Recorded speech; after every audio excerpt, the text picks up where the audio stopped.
Voltamos com o terceiro e último bloco do Gente em Destaque. Hoje eu converso com o Josias Teófilo, cineasta. Bom, Josias, agora vamos falar sobre o Nem Tudo Se Desfaz.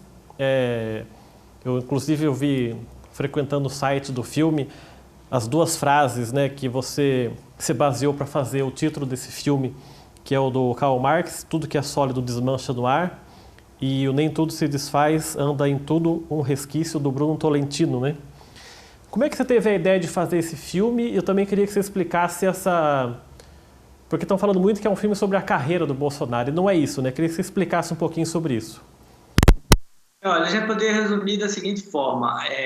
O filme é tanto sobre Bolsonaro, o Nem Tudo Se Desfaz é tanto sobre Bolsonaro, como o filme Tubarão é sobre o tubarão. O tubarão, no filme Tubarão, ele só aparece no meio do filme, né? Mas ele vem para comer os protagonistas, né? Basicamente é isso. Então, a história, o que eu mostro primeiro, as manifestações de junho de 2013, como elas foram minando a estrutura de poder do lulopetismo, né? Como, a partir de uma crise mimética, o Lula e Dilma, primeiro Dilma foi a vítima mimética dessa crise, né? E depois veio o Lula e isso tudo abriu espaço para a ascensão de Bolsonaro. Então, Bolsonaro ele vai aparecendo, no primeiro movimento ele nem aparece, no segundo movimento ele aparece um pouco, no terceiro movimento ele aparece mais, e no quarto movimento é basicamente sobre a campanha dele, né? Então, o filme ele mostra um movimento social que termina com a ascensão de Bolsonaro, ou seja, não precisa ser direitista para admitir que Bolsonaro foi o maior beneficiário das manifestações de junho de 2013. E ele incorpora vários dos elementos desse movimento revolucionário. Por exemplo, em 2013, as principais pautas que virou as manifestações é a anticorrupção. E Bolsonaro fala muito disso, foi uma das grandes temas que fizeram ele se eleger, né? A questão da oposição à mídia, né? Crítica voraz à mídia, tanto em 2013 como Bolsonaro, né? O nacionalismo, né? E tem outra coisa também, foi cada vez mais, a partir de 2013 também, mas não tem a ver diretamente com junho, foi em maio, aconteceu uma marcha com Jesus, né? Que foi uma marcha de evangélicos, em que Marco Feliciano falou e que Bolsonaro foi o único não evangélico a participar. E ele falou para um público imenso, ele foi o primeiro grande público que ele falou, né? E a partir daí ele só ascendeu, né?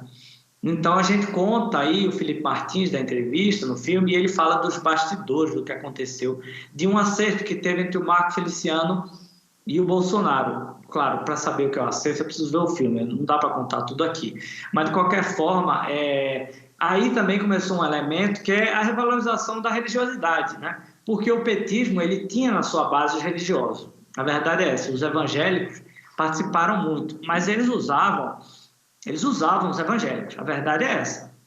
Né? Então, eles usavam e jogavam fora. Inclusive, Marco Feliciano chegou à presidência da Comissão de Direitos Humanos, que foi uma das maiores polêmicas da política brasileira, por causa de uma coalizão com o PT. Foi por isso que ele conseguiu chegar. E eles brigaram, e dessa briga eles não conseguiram se juntar mais. Então, isso minou o petismo, porque a maior parte da população brasileira é cristã, é religiosa e é cristã. Entendeu? Então, o Bolsonaro incorpora esse movimento de 2013, né? E ele foi o maior beneficiário, e nós estamos vivendo um movimento revolucionário. Então, boa parte do que é dito no filme não precisa ser de direita para concordar, são fatos, entendeu? E não tem só gente de direita falando no filme, tem gente de esquerda, né? E não por serem de esquerda ou por serem de direita. Eu chamei porque eles têm alguma coisa para relatar, porque tem uma análise interessante que eu já li antes, entendeu? Eu chamei as pessoas que eu conhecia e que eu sabia que tinha algo a acrescentar para entender a história recente do Brasil, que é uma coisa, olha, um verdadeiro enigma. E olha só, dos dois lados atualmente, as pessoas têm a obsessão de convencer o outro, né? Inclusive a imprensa. A imprensa tem essa tendência assim, muito clara de convencimento, de querer convencer as pessoas que tal pessoa má, tal pessoa é boa, tal coisa é má, tal coisa é boa e por aí vai. Ou seja, é uma vocação retórica da imprensa, que quer mobilizar a ação. E eu acho que a gente tem que parar e entender, simplesmente entenda, observe o que está acontecendo, entenda o que acontece, sente uma partida, observe como você abrir a janela e olhar, né? Então é isso que tá, o Brasil precisa disso, o cinema brasileiro precisa disso, e estava faltando, viu? Eu não estou ouvindo, eu não estou te ouvindo.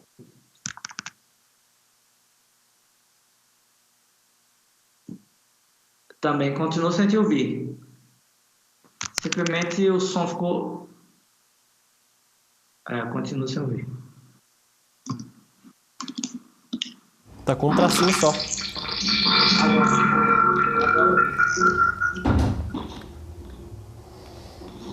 Tá me ouvindo agora? Tô ouvindo. Tá.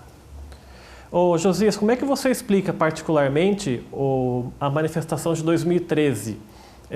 Porque a gente viu que começou, pelo menos em São Paulo, com uma manifestação contra o aumento do passe, né, do passe de ônibus, e foi crescendo. Mas você particularmente avalia de que forma isso aí, que foi tomando uma proporção enorme, né?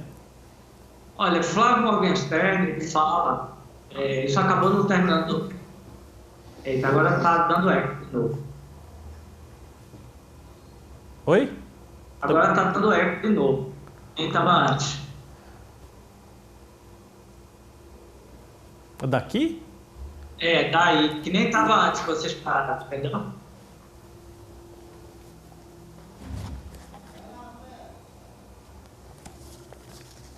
Tá melhor agora, Josias? Eu acho que agora tá. Ficou bom, perfeito.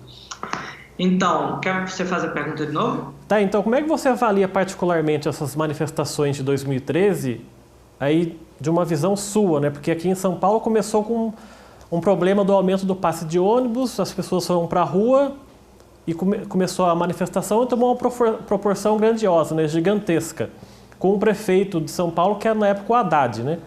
Como é que você avalia isso da sua visão? Olha só, o interessante de 2013 é que foi só o start, foi só a fagulha, foi o aumento da passagem. Depois a coisa perdeu. E também tem um ingrediente importante, que é a questão da violência policial, que foi incentivada inclusive pela própria imprensa, porque os caras começaram a parar o trânsito, e o trânsito de São Paulo fica um caos, né? E quando o trânsito fica um caos, as pessoas não conseguem nem chegar no aeroporto, perdem voo, enfim, é uma coisa complicadíssima na cidade de São Paulo. Então, o que acontece? A própria imprensa pediu por uma ação mais enérgica da polícia de São Paulo. E aí, só que tem um fator aí diferente das manifestações anteriores. Tudo foi transmitido online. E isso...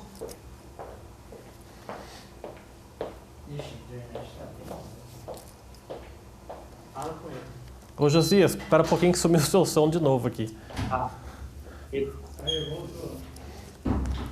Pode continuar. Eu continuo então? Não, já parou agora há pouco, 5 segundos atrás. Pode continuar de onde você estava. Pois é, então as manifestações agora estão dando eco.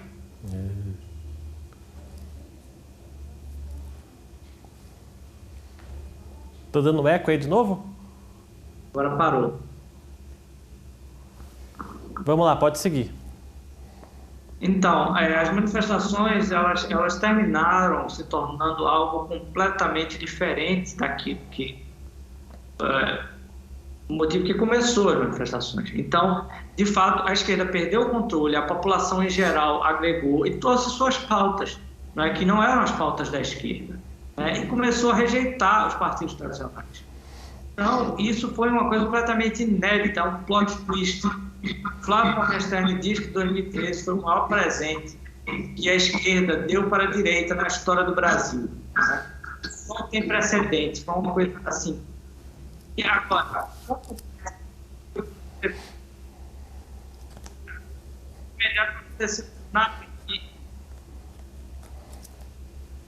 E sumiu o som de novo.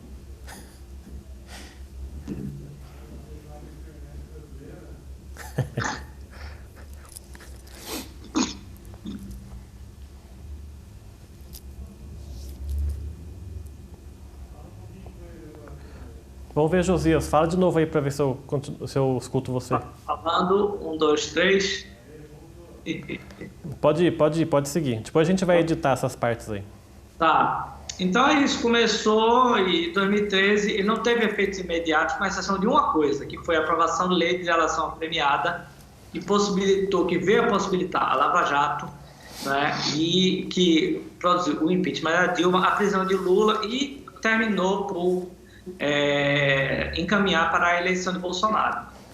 E além disso, você acho que deve mostrar no filme também, essa avalanche também que foi essa população que saiu da rua, né, que não estava acostumada a ir para a rua fazer manifestação e que saiu para reivindicar um direito, né? Como é que você vê isso? Para você era uma população que estava com medo de se manifestar por represália? Ou como é que você avalia isso?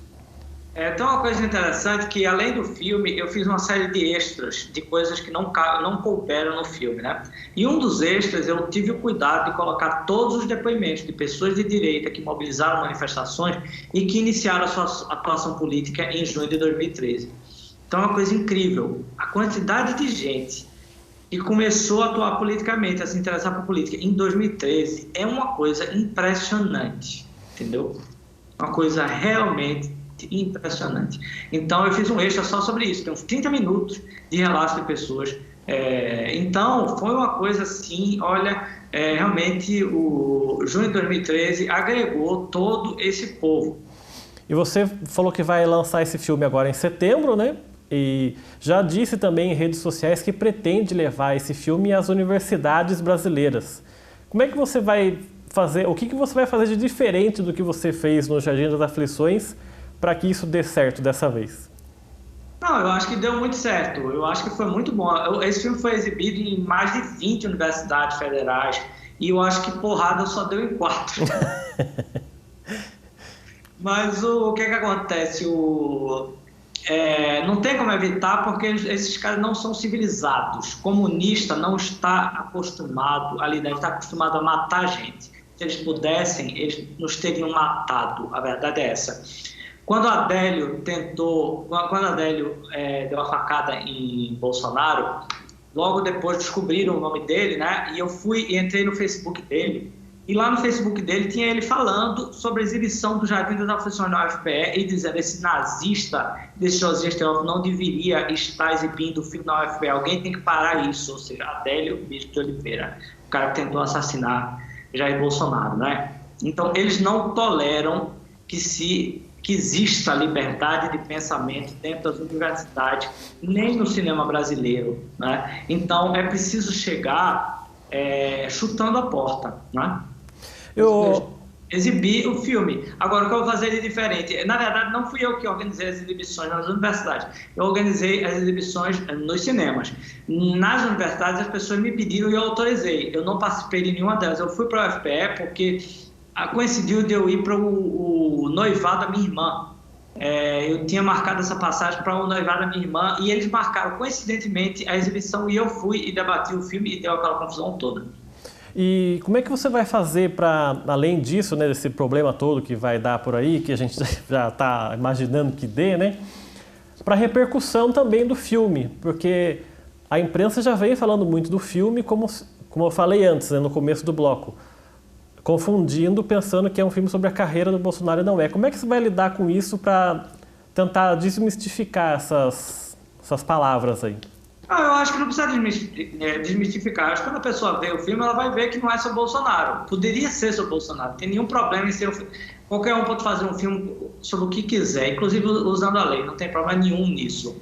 Né? Agora, você pode fazer uma propaganda barata ou você pode fazer um bom filme. Né? As pessoas no cinema brasileiro tendem a fazer propaganda barata. Né? Eu não. E eu espero que não se faça mais isso. Porque isso é tratar o espectador como um idiota. Né?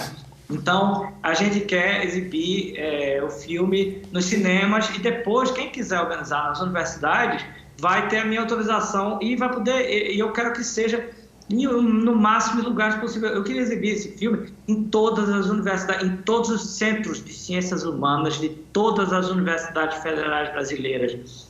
Isso é importantíssimo. Por quê? Porque não é porque a gente quer que exista uma direita, não é porque a gente quer que que a direita ocupa espaço. Não é questão de direito, é questão de liberdade de pensamento. Você pode ser o que você quiser e fazer filmes. Você pode ser o que você quiser e exibir filmes em universidades. É uma questão de liberdade básica, né? E isso não existia no Brasil, né? E é preciso ir abrindo passo a passo. Isso é fincar uma bandeira, e a bandeira da liberdade de expressão. Para a gente encerrar, daqui a pouco a gente vai mostrar o trailer do filme, né? Mas eu sei que você também é muito crítico à gestão do Mário Frias, que é o secretário de Cultura do governo federal. Eu queria que você falasse um pouquinho, bem objetivo, dessas suas críticas. O que você mais critica nessa gestão do Mário Frias e por quê? Olha só, primeiro, a primeira crítica que eu fiz publicamente, porque olha só, há muito que se criticar o governo, né? Mas é claro que quando eu chego a falar é porque a coisa é muito grave, porque eu sei da situação que é, dos problemas que eles enfrentam, né? Mas, no caso, eu observei o seguinte, que Mário Frias simplesmente não preparou nada para o bicentenário da independência, que é a data mais importante da história do Brasil, entendeu? Ele simplesmente não preparou nada, ele esqueceu. Entendeu? Ao que tudo indica, ele esqueceu. Eles não divulgaram até agora. Nós estamos em agosto de 2021, não é? Eles não divulgaram nada sobre o bicentenário da independência. Veja bem, o bicentenário da independência ele não começa em 2022, ele começa já em 2021.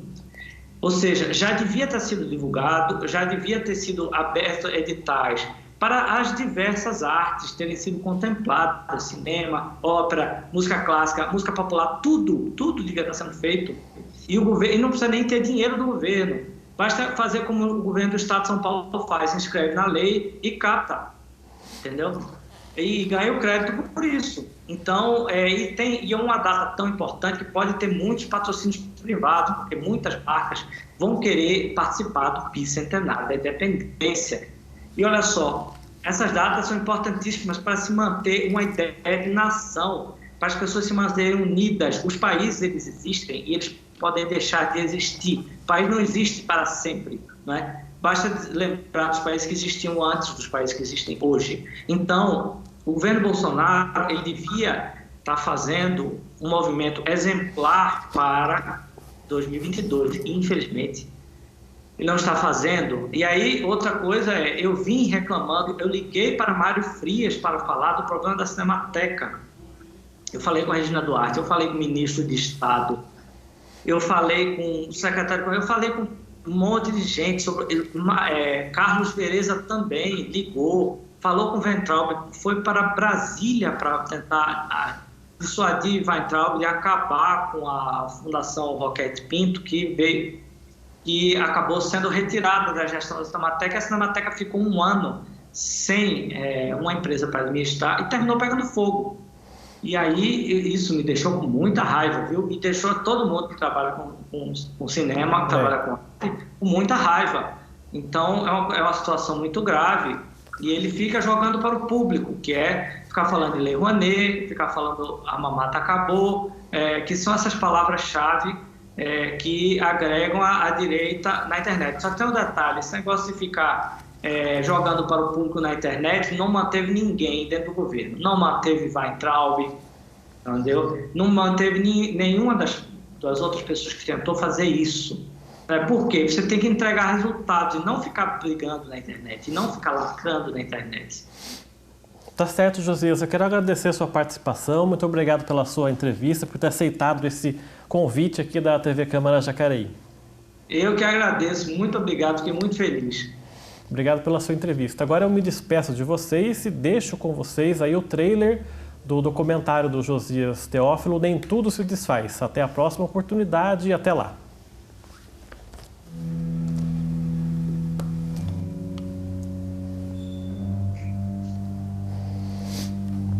Não há nada que o homem tema mais do que o contato com o desconhecido.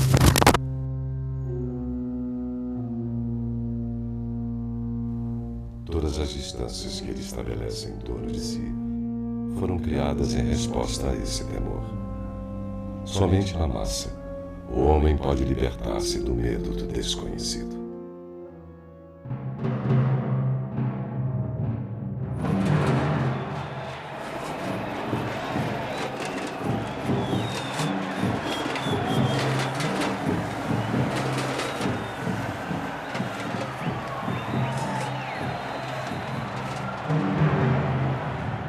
Grandes massas de brasileiros saíram às ruas sem que o PT fosse o líder dessas manifestações ou sem que o PT tivesse qualquer controle sobre elas. Queima o Satanás do PT! Queima Dilma! A imprensa não entendeu nada. Claro que isso aí é uma revolução. Aquilo que tinha feito com que ela ganhasse, ela destruiu na noite que ela venceu. The internet and new media has disintermediated the legacy systems. As massas hoje são massas digitais. Há os memes, há, portanto, a viralização e há o linchamento virtual. And so one of the things you have to be is completely fearless. You have to have incredible courage. You have to have the ability to say, I don't care. Como eu estava solteiro naquela época, esse dinheiro do auxílio moradia eu usava para comer gente. Está satisfeito agora, não? As pessoas que ficaram reprimidas, elas pegaram aquele espantalho e vestiram. É só você não estuprar, não sequestrar, não praticar latrocínio que você não vai pra lá, porra. É bom, é bom.